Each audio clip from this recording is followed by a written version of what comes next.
नमस्कार।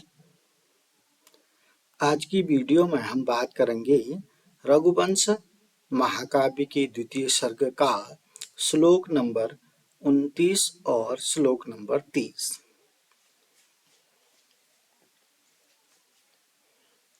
श्लोक नंबर 29 का भाव इस प्रकार से है।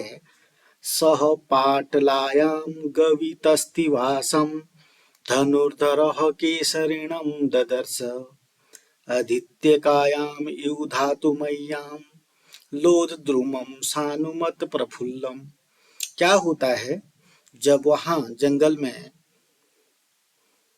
नंदिनी गाय की सेवा कर रहे थे, अचानक वहां पर शेर आ जाता है और नंदिनी गाय पर आक्रमण कर लेता है। तो सह पाटलायाम, सह पाटलायाम, पाटलायाम का मतलब है लाल रंग वाली। पाटल रंग का मतलब, पाटलायाम का मतलब लाल रंग वाली। गवि माने गाय के, तस्तिवासम माने ऊपर पीठ पर, केसरिणम माने शेर को, ददर्श माने देखा। तो लाल रंग वाली गाय के पीठ पर सिंह को देखा। किसने देखा? धनुर्धर हो, यानी कि धनुषधारी राजा दिलीप ने देखा। धनुष धारण करने वाले धनुर्धर, धनुर्धर कौन है यहाँ पर? राजा दिलीप है, क्योंकि उन्होंने क्या धारण कर रखा है? धनुष धारण कर रखा है। धनुर्धारी, धनुष धारण करने वाले राजा दिलीप ने लाल रंग के, पाटलायाम माने लाल रंग के गाय के ऊपर,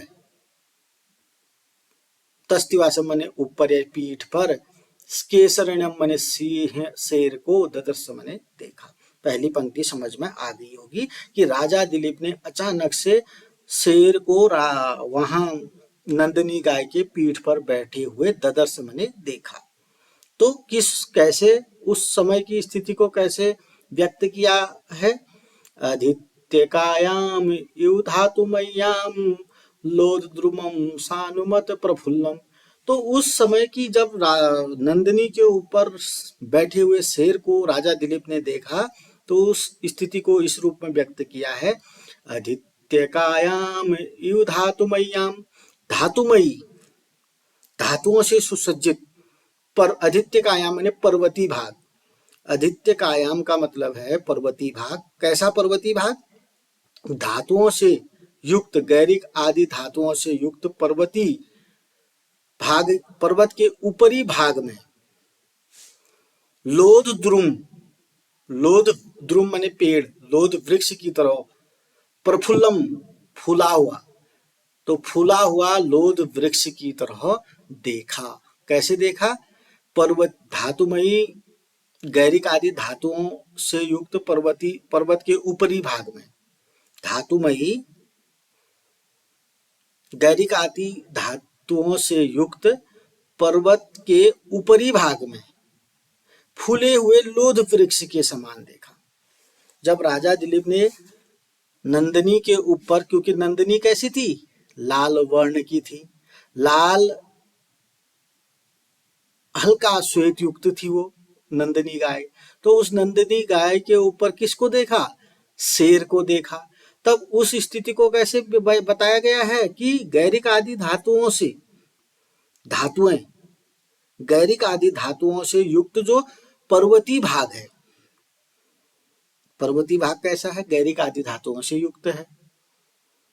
इस पर्वती भाग के ऊपरी भूमि पर, पर्वती भाग के ऊपरी भूमि पर जैसे फूले हुए लोध वृक्ष को देखा, यानी कि फूले हुए लोध वृक्ष।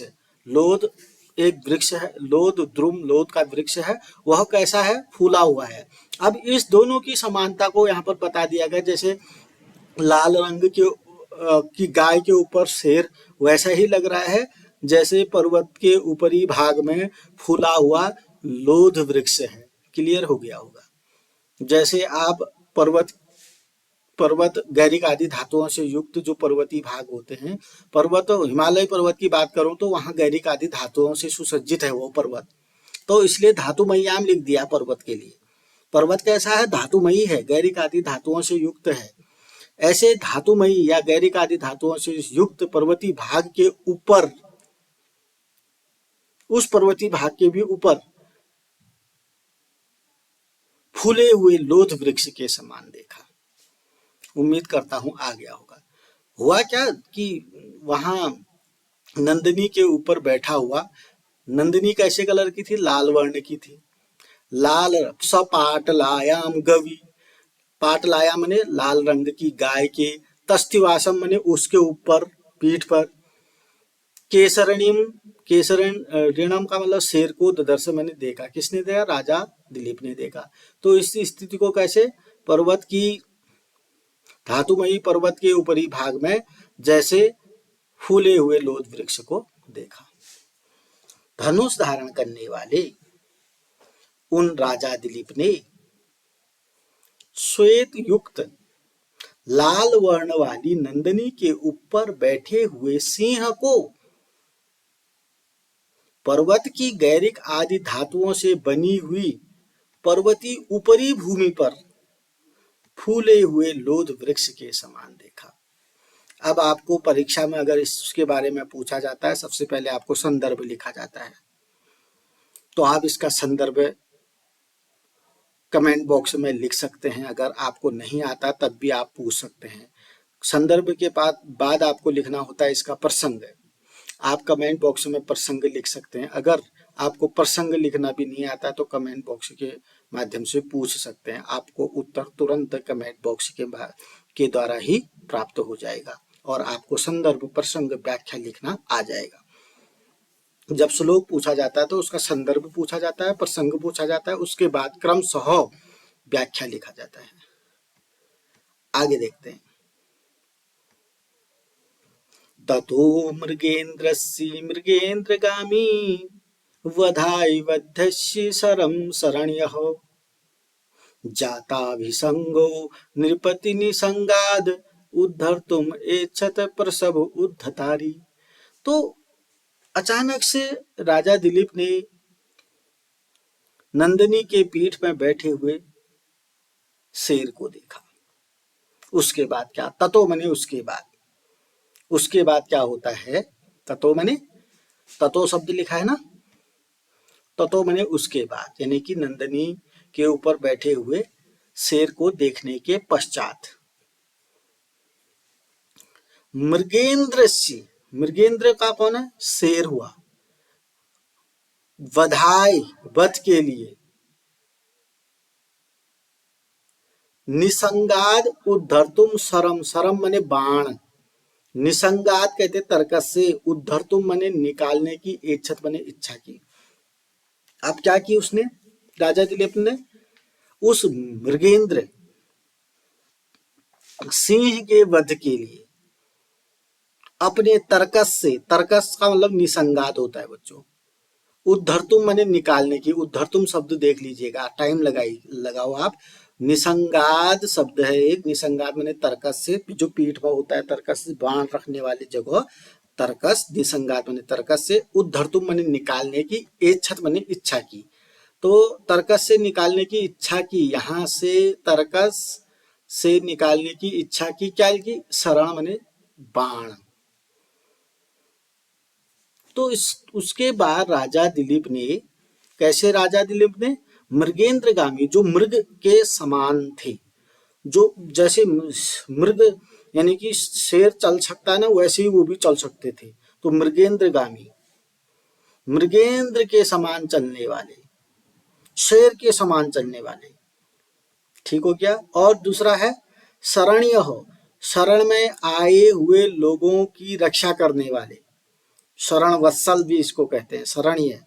तो ये एक शब्द ये हो गया। मृगेंद्रगामी का मतलब ये राजा दिलीप के लिए है, मृग के समान गमन करने वाले। दूसरा शरण्य शब्द राजा दिलीप के लिए है, शरण में आए हुए की रक्षा करने वाले। तीसरा शब्द है जाताभिसंगो, अपमान, जाताभिसंगो, अपमान से क्रुद्ध हो गए हैं राजा दिलीप। अपमान, उनका अपमान हो गया ना, क्योंकि सामने आए हुए शत्रु का वध नहीं कर पा रहे, तो इसलिए जाताभिसंगो, क्योंकि उनके सामने जो नंदिनी है उसको उसको क्या वो होने लगी, दिक्कत होने लगी, उसकी सुरक्षा नहीं हो पा रही है, तो उससे क्या हो गया, उनको गुस्सा आ गया, अपमान हो गया उनका। अपमान से, जाता विसंगों का मतलब होता है अपमान से क्रुद्ध होकर। प्रसव उद्धतारी का मतलब है शत्रुओं का विनाश करने वाले।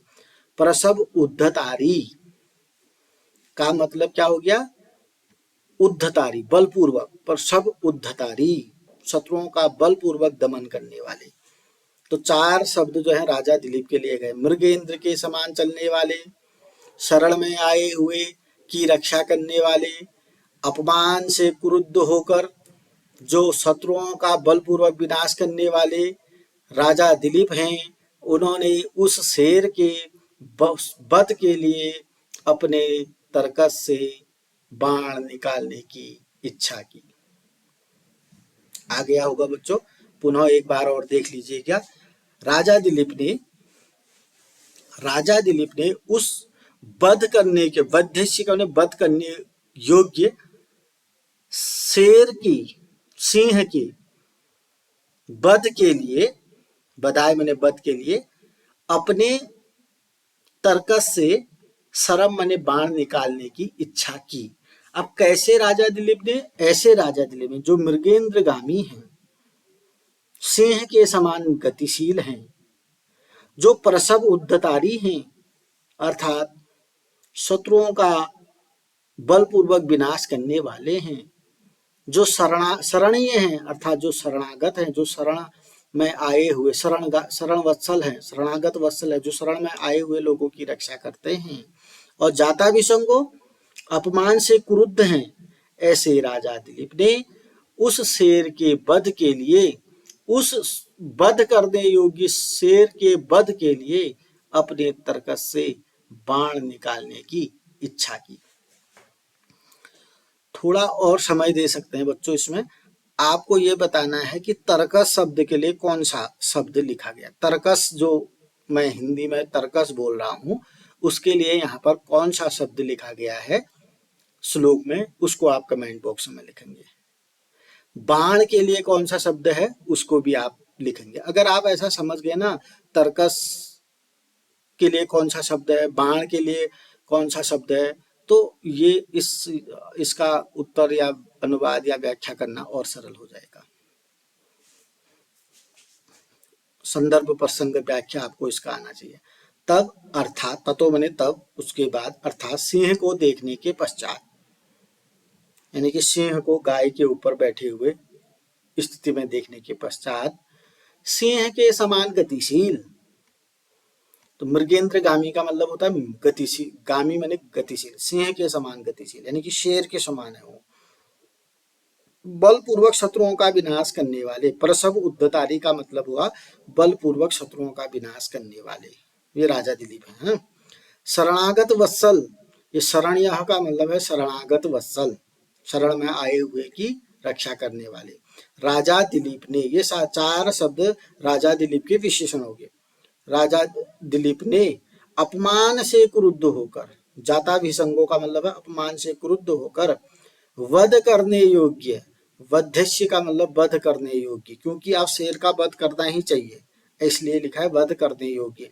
सिंह के वध के लिए, वधाय मैंने वध के लिए, तरकस से, निसंगाद तरकस, तीर निकालना चाहा। सरम मने तीर, उद्धर्तुम मने निकालना, एच्छत मने चाहा, इच्छा की। तो जहां पर आपको कम समझ में आया वहां भी, उसके लिए भी आप कमेंट में लिख सकते हैं, उसको कमेंट के माध्यम से ही आपको समझा दिया जाएगा। और बड़ी शांति से 1-2 बार इसको जरूर देखें, और जब तक आपको पूरा अच्छे से समझ आ जाए तब तक इसको देखते पढ़ते रहें। संदर्भ प्रसंग व्याख्या आपको भली भांति आना चाहिए, सुंदर और साफ लेख में। अभी के लिए इतना ही। अगली वीडियो में अगले श्लोकों के साथ आपके सम्मुख उपस्थित रहूंगा। तब तक के लिए नमस्कार।